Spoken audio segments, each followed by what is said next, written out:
আসসালামু আলাইকুম। Gravity school of সায়েন্সের পক্ষ থেকে সবাইকে আন্তরিক শুভেচ্ছা এবং অভিনন্দন। আজকের পদার্থবিজ্ঞান দ্বিতীয় পত্রের দ্বিতীয় অধ্যায় অর্থাৎ স্থির তড়িতের ধারাবাহিক এমসিকিউ সলভের ক্লাসে আজকে আমরা যে এমসিকিউগুলো নিয়ে আলোচনা করব তার প্রথম এমসিকিউটি খেয়াল করো।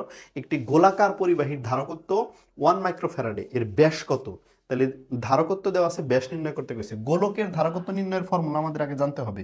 গোলকের ধারকত্ব নির্ণয়ের ফর্মুলা হলো C = 4 পাই এপসাইলন নট আর। তাহলে এখান থেকে আমরা আর বের করতে পারবো কিভাবে? C/4 pi epsilon not.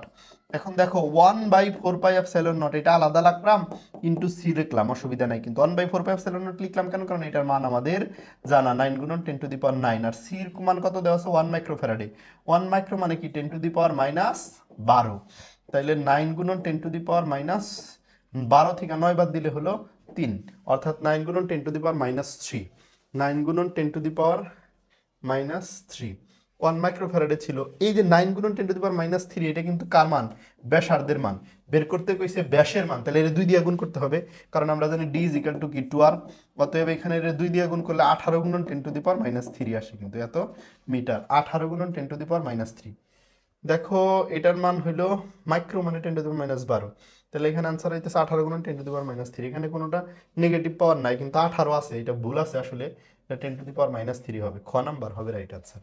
ঠিক আছে, এবং এখানে ইনভার্স পাওয়ার হবে 18 × 10⁻³ এরপরে এটাই হবে, বাট এখানে কিন্তু 10⁻³ হবে, এই বিষয়টা মাথায় রাখতে হবে। এরপরে 6 সেন্টিমিটার ব্যাসার্ধ বিশিষ্ট একটি গোলক, 6 সেন্টিমিটার, এরপরে লক্ষ্য করো 6 সেন্টিমিটার ব্যাসার্ধ বিশিষ্ট একটি বৃত্তের পরিধিতে 10 কুলম্বের 5টি চার্জ আছে। তাহলে মোট চার্জ কত আছে? মোট চার্জ Q = যদি ধরি 10 কুলম্বের 5টা চার্জ, তাহলে 5 × 10 50 কুলম্ব চার্জ আছে। স্থাপন করা হলো, বৃত্তের কেন্দ্রের বিভব নির্ণয় করতে গেছে। বৃত্তের কেন্দ্রের বিভব নির্ণয় করতে গেছে। আমরা জানি গোলকের অভ্যন্তরে কোনো বিন্দুতে চার্জ না থাকার কারণে এর প্রাবল্য শূন্য হয়, আর প্রাবল্য শূন্য হওয়ার কারণে গোলকের অভ্যন্তরে যে কোনো বিন্দুতে বিভবের পৃষ্ঠের বিভবের সমান। অতএব আমরা এর পৃষ্ঠের বিভবই বের করব। পৃষ্ঠের বিভব কি হবে? 1/4 পাই এপসাইলন নট Q/R। আর বলতে এটার ব্যাসার্ধ 6 সেন্টিমিটার, 6 × 10⁻²। এই ক্যালকুলেশনটা করলেই হবে। 9 × 10⁻৯ আর এখানে কিউ এর মান দাঁড়াইতেছে 50, আর এখানে 6 × 10⁻²। এই ক্যালকুলেশনটুকু যদি আমরা করি তাহলে যে মানটা আসবে সেটা হচ্ছে, আমরা যদি করি এখানে একটা শূন্য মানে 10⁻10, 10 থেকে 10⁻² আছে এখানে, তাহলে এই মাইনাস নিচে -2 থাকা মানে তো আবার উপরে দেওয়া 10⁻12 হইল আলটিমেটলি, মানে 10 আর 2 12। এই যে 9 আর 1 10, 10 আর এখানকার 2 12 হইল। আর এখানে 5 নং 45 নিচে আছে 6, 45 রে 6 দ্বারা ভাগ করলে, 45 রে যদি কত দ্বারা ভাগ করি? আমরা 6 দ্বারা ভাগ করি, তাহলে 6 নং 54, 6 7 42, তাহলে 7 দশমিক সামথিং 42। এরপরে কত থাকে এখানে? 3 থাকে, 0 7.5 আর কি। হ্যাঁ, 7.5 × 10⁻12, 7.5 × 10⁻12, অর্থাৎ ক নাম্বারটা রাইট অ্যান্সার হইতেছে। অর্থাৎ MCQ 22-এর রাইট অ্যান্সার হচ্ছে ক, 7.5 × 10⁻12। এরপরের MCQ খেয়াল করো, গোলাকার পরিবাহীর জন্য বি বনাম আর এর লেখচিত্র কোনটি? আচ্ছা, গোলাকার পরিবাহীর বিভব, বি ইকুয়াল টু হচ্ছে আমরা জানি 1/4 পাই এপসাইলন নট Q/R। তাহলে লক্ষ্য করো গোলাকার পরিবাহীর বিভবের সাথে ব্যাসার্ধের সম্পর্ক কি? B = 1/4 pi epsilon not Q/R।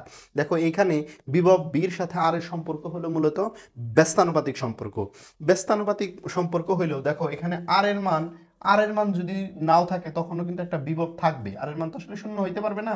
এই জন্য দেখো আর এর মান একটা সময় আর এর মান বাড়তেছে, একটা নির্দিষ্ট সময় পর্যন্ত বিভব কিন্তু চেঞ্জ হবে না, কারণ এই যে একটা কনস্ট্যান্ট আছে, এই কনস্ট্যান্টের মানের কারণে এই পর্যন্ত বিভবটা সেম থাকবো। এরপরে আর এর মান যদি বাড়তে থাকে, তাহলে বির মান ধীরে ধীরে কমতে থাকবে, অর্থাৎ এইভাবে সম্পর্কটা হবে। অর্থাৎ এই প্রশ্নটার রাইট অ্যান্সার হচ্ছে ডি, রাইট অ্যান্সার ডি।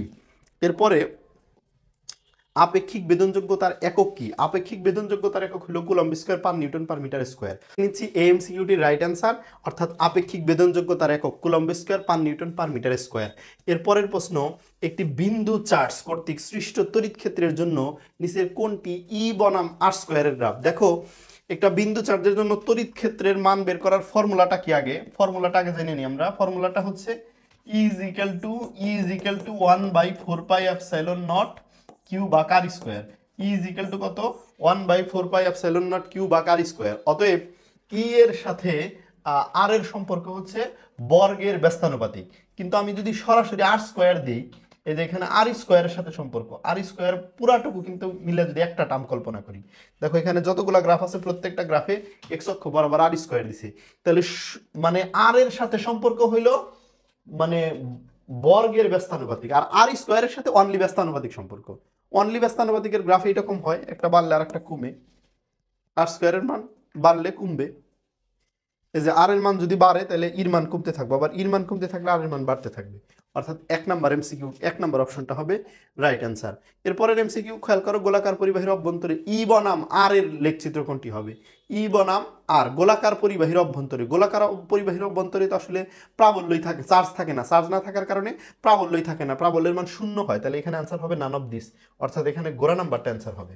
দেখো পরবর্তী প্রশ্নটি খেয়াল করো, 6 মাইক্রোফ্যারাডে ধারকের বিভব 10 ভোল্ট থেকে 20 ভোল্টে উন্নীত করলে শক্তির বৃদ্ধি কত হবে? দেখো 6 মাইক্রোফ্যারাডে, এটা কি দেওয়া আছে? ধারকত্ব দেওয়া আছে, সি দেওয়া আছে, আর এটা দেওয়া আছে প্রাথমিক অবস্থায় ভোল্টেজ। এই অবস্থায় শক্তির মান কত? হাফ সি বি1 স্কোয়ার আমরা জানি, তাই না? হাফ ইন্টু সির মান হলো 6 গুণন 10⁻⁻6 মাইক্রো মানে 10⁻⁻6। হ্যাঁ, এরপরে বি1 এর মান হলো 10, তার আবার স্কোয়ার আছে। হ্যাঁ, তাহলে এখানে বিষয়টা কি দাঁড়াইতেছে? এনে কাটাকাটি করলে 3, তাহলে এখানে 3 গুণন 10⁻⁻6 আর এনে 10⁻2, তাহলে 3 গুণন 10 এখানে কত আসলো? -4 আসলো। এত জুল বলতে পারি এটা। এটা হচ্ছে প্রাথমিক অবস্থায়। এখন যদি বিভব 10 ভোল্ট থেকে 20 ভোল্ট করি, তাহলে সঞ্চিত শক্তির মানটা কত হবে? এখানেই করতেছি। সঞ্চিত শক্তি ইউ টু সমান হবে হাফ, সি তো আর চেঞ্জ করে নাই, সি যা আছে তাই 10⁻⁻6 হবে। বির মান 20 স্কোয়ার, 20 স্কোয়ার মানে মূলত 400, তাইলে এখানে কত হইতাছে? এখানে 3 3 4 12, 12 গুণন 10⁻6 থেকে 2 বার দিলে -4, তাহলে 12 গুণন 10⁻4, এটা কত হবে? 12 গুণন 10⁻4 জুল। U2 এটা কি দেওয়া আছে? এটা U1 দেওয়া আছে। তাহলে এখানে ডেল ইউ এর মান কত? ডেল ইউ এর মান হলো U2 - U1। U2 এর মান কত? 12 গুণন 10⁻4 বিয়োগ U1 এর মান 3 গুণন 10⁻4, তাহলে 9 গুণন 10⁻4 জুল। তাহলে বিভব শক্তির পরিবর্তন হইতেছে 9 গুণন 10⁻4 জুল, অর্থাৎ এমসিকিউটা রাইট অ্যান্সার গরু, রাইট অ্যান্সার গরু। তাহলে প্রথমে কি করছি? 10 ভোল্টের জন্য সঞ্চিত শক্তি বের করছি, এরপরে 20 ভোল্টের জন্য সঞ্চিত শক্তি বের করছি, এরপরে একটা থেকে আরেকটা বাদ দিছি। এইভাবেই কিন্তু এই প্রশ্নটা রাইট অ্যান্সার আমরা 9 গুণন 10⁻4 জুল পেলাম। এরপরের এমসিকিউ দেখো, দুইটা ধারকত্ব দেখতে পাচ্ছি, এই দুইটা ধারকের তুল্য ধারকত্ব বের করতে কইছে। এখানে যে ধারক দুইটা আছে, এই ধারক দুইটা কিন্তু সমান্তরাল সমবায় আছে। সমান্তরাল সমবায় দুইটা ধারক 1 আর 2 যদি থাকে, তাহলে তুল্য ধারকত্ব হবে 1 যোগ 2 মানে 3 মাইক্রো ফ্যারাডে। এখন প্রশ্ন কি? তুল্য ধারকত্ব, তাহলে 3 মাইক্রো ফ্যারাডে, গরু নাম্বার রাইট অ্যান্সার। এরপরে সমান্তরাল পাত ধারকের ধারকত্ব কি কি বিষয়ের উপর নির্ভর করে সেরকম একটা প্রশ্ন। প্রথম অপশন হলো পাতের ক্ষেত্রফলের উপর নির্ভর করে। হ্যাঁ, পাতের ক্ষেত্রফলের উপর নির্ভর করে, কারণ C is equal to epsilon not কে এ ভাগ ডি। আমরা সমান্তরাল পাত ধারকের ধারকত্ব বের করার যে ফর্মুলা, সেটা যদি একটু খেয়াল করি, C is equal to epsilon not কে এ ভাগ হচ্ছে ডি। তাহলে ধারকত্ব কার সাথে নির্ভর করবে? পাতের ক্ষেত্রফলের উপর নির্ভর করবে। 2 নাম্বার হচ্ছে পাতদ্বয়ের মধ্যবর্তী দূরত্বের উপর নির্ভর করবে। হ্যাঁ, এই যে ডি হলো পাতদ্বয়ের মধ্যকার দূরত্ব, এর সাথেও সম্পর্ক আছে, এর সাথেও সম্পর্ক আছে। 1 ও রাইট 2 ও রাইট। 3 নাম্বার পাতদ্বয়ের মধ্যবর্তী মাধ্যমের ঘনত্ব। দেখো মাধ্যমে কোন বিষয়টা রাখতেছো তার উপর, এই যে কেটা যে পরাবৈদ্যুতিক ধ্রুবক, এই পরাবৈদ্যুতিক ধ্রুবকটা আবার কার উপর নির্ভরশীল? সেটা হলো মাধ্যমে দুইটা সমান্তরাল পাতের মাঝখানে কি পদার্থ রাখছো, তার ঘনত্ব কেমন, এইগুলা বিষয়ের উপর নির্ভর করে। অতএব আলটিমেটলি যেহেতু কেটা ঘনত্বের উপর নির্ভরশীল, আবার কেটা সির উপর নির্ভরশীল, মানে আলটিমেটলি সিটা এই কে এটা দ্বারা প্রভাবিত হইতে পারে। তাহলে 3টাই রাইট অ্যান্সার, তাহলে ঘোড়া নাম্বার অপশন, অর্থাৎ সবগুলো রাইট অ্যান্সার। এমসিকিউটি রাইট অ্যান্সার সবগুলো। লাস্ট কোশ্চেন, সমান্তরাল সমবায়ে সজ্জিত অসীম সংখ্যক ধারকের ধারকত্ব দেওয়া আছে 1 মাইক্রোফ্যারাডে, 1 মাইক্রোফ্যারাডে, হাফ মাইক্রোফ্যারাডে, 1/4 মাইক্রোফ্যারাডে, তুল্য রোধ কত হইতে পারে? আসলে দেখো এটা কিসের কম্বিনেশনগুলো আছে, কিসের? সমান্তরালে যদি থাকে আমরা জানি খালি যোগ করব, তাই না? এখন খুব মজার প্রশ্ন এটা। এখন দেখো যদি যোগ করি তাহলে 1 এর সাথে 0.5, এই যে হাফ মানে তো 0.5, 1/4 মানে হলো 0.25, এরপরে দেখবা আরো কম আরো কম আরো কম, এগুলা যত মানই দেখো এই সবগুলা মিলা কিন্তু 2 জীবনেও হবো না, সবগুলাই 2 এর মানে সবগুলা মিলাই 2 এর কম থাকার কথা, লজিক্যালি 2 এর কিছুটা কম থাকবে। দেখো এইখানে অসীম সংখ্যক রোধের ধারকের কথা বলছে, যেহেতু প্রথমটা 1, পরেরটা 0.5 মানে হাফ মাইক্রোফ্যারাডে মানে 0.5, তারপরেরটা 1/4 মানে 0.25, এরপরটা কিন্তু আরো ছোট হবে আরো ছোট হবে। এই মুহূর্তে আগে কত আছে, এই মুহূর্তে দেয়ার মানে হলো 1.75 আছে, 1.75 আছে, এরপরে কিন্তু মানগুলো আরো ছোট হবে আরো ছোট হবে। এই মানগুলা কিন্তু সবসময়ই মানে এই মানগুলো আরো ছোট হওয়ার কারণে এগুলা দুই দুইয়ের বেশি হইতে পারবে না আর কি, মানে দুইয়ের সর্বোচ্চ 2 মাইক্রোফ্যারাডেই হইতে পারবে। তাহলে অসীম সমান্তরাল সমবায় সজ্জিত অসীম সংখ্যক ধারক যদি এই কম্বিনেশনেই থাকে আসলে, তাহলে তুল্য ধারকত্ব 2 মাইক্রোফ্যারাডের বেশি হইতে পারবে না। রাইট অ্যান্সার 2 মাইক্রোফ্যারাডে দেওয়া যেতে পারে। তো এরকম বিভিন্ন সাবজেক্টের ধারাবাহিক এমসিকিউ, সিকিউ এবং লেকচার ভিডিও পেতে গ্র্যাভিটি স্কুল অফ সায়েন্সের ইউটিউব চ্যানেল এবং ফেসবুক পেজ কিন্তু সাবস্ক্রিপশন এবং ফলো করতে ভোলা যাবে না।